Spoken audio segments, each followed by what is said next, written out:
13ാമത്തെ എക്സാമിനാണ് ആദ്യമായിട്ട് ലിസ്റ്റ് കയറിയത്. അതും പക്ഷേ സപ്ലിമെൻ്ററി ലിസ്റ്റിലായിരുന്നു.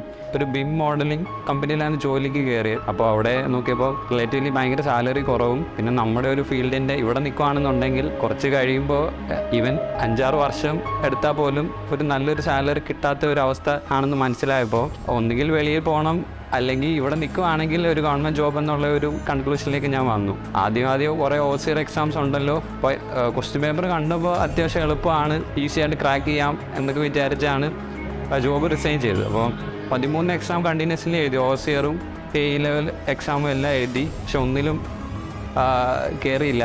ലൈക്ക് കട്ട് ഓഫിൻ്റെ തൊട്ടടുത്ത് വരെയൊക്കെ വന്നിട്ടും ഒരുപാട് തവണ പോവുകയും ചെയ്തു. വീട്ടിൽ തന്നെ ഇരിക്കുകയാണ്. ഇപ്പോൾ ഇത്രയും സമയമായി 13 എക്സാം എഴുതിയിട്ടൊന്നും 12 എക്സാം എഴുതിയിട്ടൊന്നും കിട്ടിയില്ല. 13ാമത്തെ LSCD ഗ്രേഡ് 3ൽ അത് ലിസ്റ്റ് വന്നപ്പോൾ സപ്ലിമെൻ്ററി 363 ഹായ്, എൻ്റെ പേര് അശ്വിൻ. ഈ കഴിഞ്ഞ PCBA എക്സാമിന് 20th റാങ്ക് ഉണ്ടായിരുന്നു. എൻ്റെ വീട് എറണാകുളത്താണ്. Muthoot institute of technology and സയൻസിലെ അലൂമിനിയാണ്. 2020 പാസ് ഔട്ടാണ്.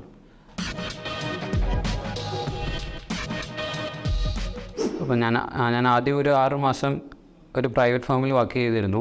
അപ്പോൾ അവിടുത്തെ സാലറി ഭയങ്കര കുറവായതുകൊണ്ട് തന്നെ നാട്ടിൽ നിൽക്കണമെന്നുണ്ടെങ്കിൽ നമുക്ക് അത്യാവശ്യം സ്റ്റേബിളായിട്ടുള്ളൊരു ഗവൺമെൻറ് ജോബ് വേണമെന്നുള്ളൊരു ഐഡിയ മനസ്സിലോട്ട് വന്നു. അത് കഴിഞ്ഞ് 2021 ഓഗസ്റ്റ് തൊട്ട് ജോബ് റിസൈൻ ചെയ്തിട്ട് ഫുൾ ടൈം PSCക്ക് വേണ്ടി പ്രിപ്പയർ ചെയ്യുകയായിരുന്നു. ഓൾമോസ്റ്റ് ഒരു 13-14 എക്സാംസ് എഴുതിയിട്ടുണ്ട്.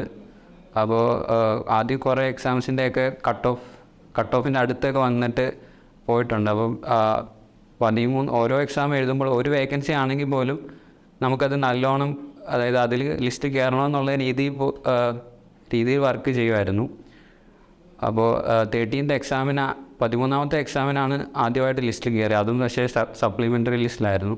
അപ്പോൾ 14th എക്സാം ആയിരുന്നു PCB.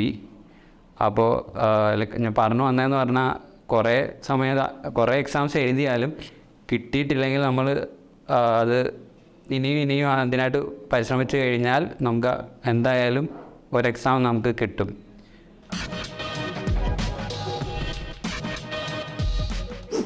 Preparation strategy like starting സമയത്ത് OCR ലെവൽസ് എക്സാംസ് ആയിരുന്നു ഫോക്കസ് ചെയ്തുകൊണ്ടിരുന്നത്. അപ്പോൾ അതിനായിട്ട് ഞാൻ അമേസിൻ്റെ OCR കോഴ്സസും മോക്ക് ടെസ്റ്റും ഒക്കെ അറ്റൻഡ് ചെയ്തിട്ടുണ്ട്. പക്ഷേ അതിലൊന്നും കറക്റ്റ് നമ്മൾ ഉദ്ദേശിക്കുന്ന റാങ്ക് ലിസ്റ്റിൽ വന്നിട്ടില്ല. പക്ഷേ പഠിച്ചതൊന്നും ലൈക്ക് വേസ്റ്റ് ആയിട്ടില്ല. അടുത്തടുത്ത എക്സാമിന് വേണ്ടി നമുക്കതൊരു സോളിഡ് ബേസ് പോലായിരുന്നു. അപ്പോഴാണ് LSCD KCB എക്സാംസ് വന്നത്. അപ്പോൾ ആ സമയത്ത് A ലെവൽ പ്രിപ്പറേഷൻ സ്റ്റാർട്ട് ചെയ്തു. അപ്പോൾ അത് സ്റ്റാർട്ട് ചെയ്തപ്പോൾ ലൈക്ക് ഫൗണ്ടേഷൻ സെറ്റ് ചെയ്യാൻ വേണ്ടി ഞാൻ അമേസിൻ്റെ മോസിൻ്റെയും മെക്കാനിക്കൽ ഓഫ് സോളിഡ്സിൻ്റെ RCCയുടെയും നമ്മുടെ അനിമേറ്റഡ് കോഴ്സസ് യൂസ് ചെയ്തായിരുന്നു. അത് നല്ല രീതിയിൽ ഹെൽപ്പ് ചെയ്തായിരുന്നു. ഒരു ഫൗണ്ടേഷൻ നല്ല രീതിയിൽ ക്ലിയർ ആക്കാൻ അത് നന്നായിട്ട് ഹെൽപ്പ് ചെയ്തു.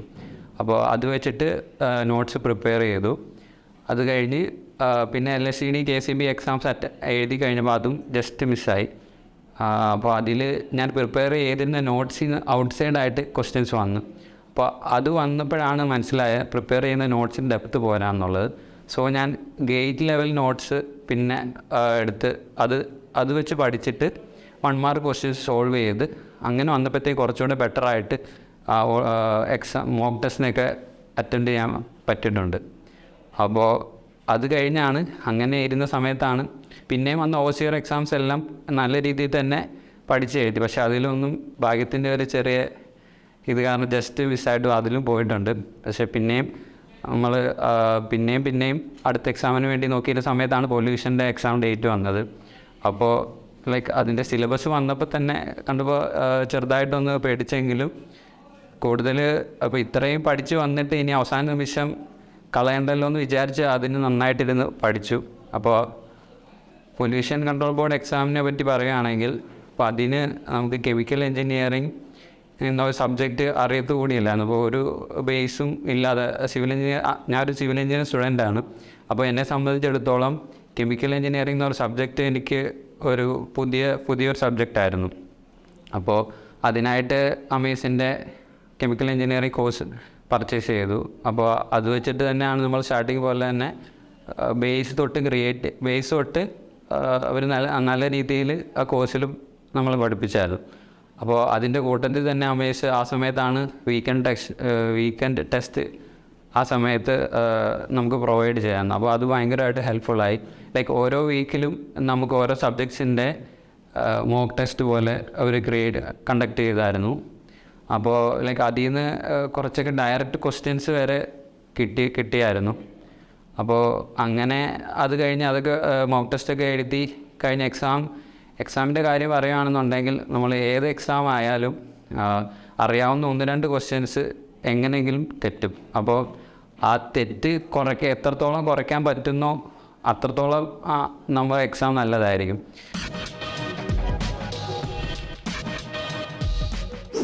ന്യൂമറിക്കൽ വർക്കൗട്ട് ചെയ്യുമ്പോൾ നമ്മൾ ആദ്യം ഒരു സബ്ജക്റ്റ് എടുക്കും. ഇപ്പോൾ ഞാൻ എല്ലാവർക്കും അവരുടേതായ രീതി ഉണ്ടായിരിക്കും. ഇപ്പോൾ ഞാൻ ചെയ്തത് എങ്ങനെയാണെന്ന് വെച്ച് കഴിഞ്ഞാൽ, ഇപ്പോൾ ഒരു സബ്ജക്റ്റ് എടുക്കുക. അപ്പോൾ ആ സബ്ജക്റ്റ് പഠിക്കുമ്പോൾ ഒരു 2-3 മൊഡ്യൂൾസ് പഠിച്ച് കഴിയുമ്പോഴത്തേക്കും പിന്നെ നമുക്ക് അടുത്ത മൊഡ്യൂൾ പഠിക്കാനൊരു ഇച്ചിരി ബുദ്ധിമുട്ടായിരിക്കും. അപ്പോൾ ഈ 3 മൊഡ്യൂൾ പഠിച്ചതിൻ്റെ ക്വസ്റ്റ്യൻസ് വർക്കൗട്ട് ചെയ്യുക. അപ്പോൾ വർക്കൗട്ട് ചെയ്യുന്നതിൻ്റെ കൂട്ടത്തിൽ തന്നെ ന്യൂമറിക്കൽസ് വരുമ്പോൾ അത് നമ്മൾ നന്നായിട്ട് പഠിക്കുക.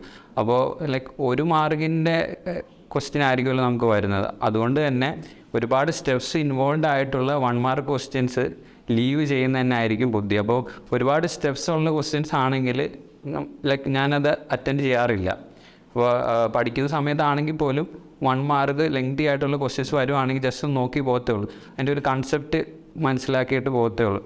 അതിപ്പോൾ എക്സാം എഴുതുന്ന സമയത്താണെങ്കിലും നമുക്ക് ന്യൂമറിക്കൽസ് സ്റ്റാർട്ട് ചെയ്യുമ്പോൾ, അതായത് ആ ക്വസ്റ്റ്യൻ സ്റ്റാർട്ട് ചെയ്ത് എഴുതുമ്പോൾ തന്നെ അറിയാം അത് സോൾവ് ചെയ്ത് വരുമ്പോൾ നമുക്ക് ഈ പറഞ്ഞ സമയത്തുള്ളിൽ ലൈക്ക് 1 മിനിറ്റിനുള്ളിൽ ചെയ്യാൻ പറ്റുമെന്ന് നമുക്കറിയാം.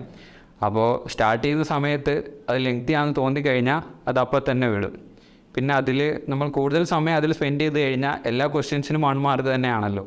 അപ്പോൾ ഈസി ആയിട്ടുള്ള വേറെ ക്വസ്റ്റ്യൻസ് നമുക്ക് അറ്റൻഡ് ചെയ്യാൻ പറ്റാതെ വരും.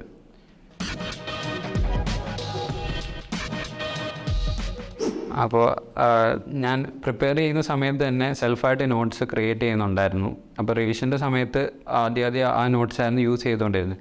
പക്ഷേ കുറച്ച് എക്സാംസ് ആയപ്പോഴത്തേക്കും ലാസ്റ്റ് മൊമെൻറ്റിൽ നമ്മൾ എത്ര ഷോർട്ട് നോട്ടായിട്ട് ക്രിയേറ്റ് ചെയ്താലും റിവിഷൻ ചെയ്യുമ്പോൾ ഒരുപാട് സമയം പോകുന്ന പോലെ തോന്നി. ലൈക്ക് കുറഞ്ഞ സമയം കൊണ്ട് ലാസ്റ്റ് റിവൈസ് ചെയ്യുന്ന സബ്ജക്റ്റ് കൂടുതൽ ഓർത്തിരിക്കുന്ന പോലെ തോന്നിയതുകൊണ്ട് റിവിഷൻ്റെ സമയത്ത് ലൈക്ക് ആദ്യം പഠിക്കുന്ന സമയത്ത് തന്നെ എനിക്ക് ഇമ്പോർട്ടൻ്റ് ആയിട്ടെന്ന് തോന്നിയിട്ടുള്ള ടോപ്പിക്സ് ഞാൻ മാർക്ക് ചെയ്ത് വിടുമായിരുന്നു. അപ്പോൾ ഒരു സബ്ജക്റ്റ് എടുക്കുകയാണെന്നുണ്ടെങ്കിൽ അവസാനം ഞാൻ റിവൈസ് ചെയ്യുമ്പോൾ ഫുള്ളായിട്ട് റിവൈസ് ചെയ്യാതെ നമ്മൾ ആ പഠിച്ച സമയത്ത് ലൈക്ക് ക്വസ്റ്റ്യൻസ് വർക്കൗട്ട് ചെയ്യുന്ന സമയത്ത് ഏത് സെക്ഷനിൽ നിന്നാണോ കൂടുതൽ ക്വസ്റ്റ്യൻസ് വന്നിട്ടുള്ളത് അത് മാർക്ക് ചെയ്ത് വെച്ചിട്ട് അത് മാർക്ക് ചെയ്ത് വെക്കുമായിരുന്നു. അപ്പോൾ അവസാനം ആകുമ്പോഴത്തേക്ക് ആ ഒരു സ്പെസിഫിക് ഏരിയ മാത്രം നന്നായിട്ട് റിവൈസ് ചെയ്യുമായിരുന്നു.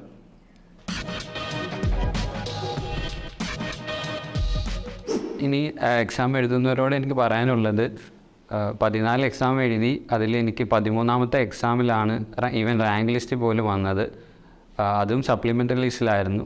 അപ്പോൾ നമ്മൾ ഒരു എക്സാം കഴിഞ്ഞ് അത് നമുക്ക് കിട്ടിയില്ല എന്നുണ്ടെങ്കിൽ നമ്മൾ അടുത്ത എക്സാമിന് വേണ്ടി നന്നായിട്ട് പ്രിപ്പയർ ചെയ്യുക. അങ്ങനെ എനിക്ക് 14ാമത്തെ എക്സാമിനാണ് എനിക്ക് 20ാമത്തെ റാങ്ക് കിട്ടിയത്. അപ്പോൾ ഒരു എക്സാം നമുക്ക് എല്ലാ രീതിയും, അതായത് നമ്മൾ പഠിച്ച കാര്യങ്ങളെല്ലാം നമുക്ക് ഓർമ്മ വരും. നമ്മൾ അറിഞ്ഞുകൊണ്ട്, അതായത് നമുക്ക് അറിയാവുന്ന ക്വസ്റ്റ്യൻസ് തെറ്റിക്കുന്നതിൻ്റെ എണ്ണം കുറയുകയും കുറച്ച് ഭാഗ്യവും നമ്മുടെ കൂടെ നിൽക്കുന്ന ഒരു എക്സാം എന്തായാലും വരും. ഇത്രയും നാൾ നമ്മൾ പഠിച്ചതിൻ്റെ ഫലം എന്തായാലും കിട്ടും. ഇനി വരുന്ന എക്സാമിന് പ്രിപ്പയർ ചെയ്യുന്നവർക്ക് എല്ലാവിധ ആശംസകളും. All the best.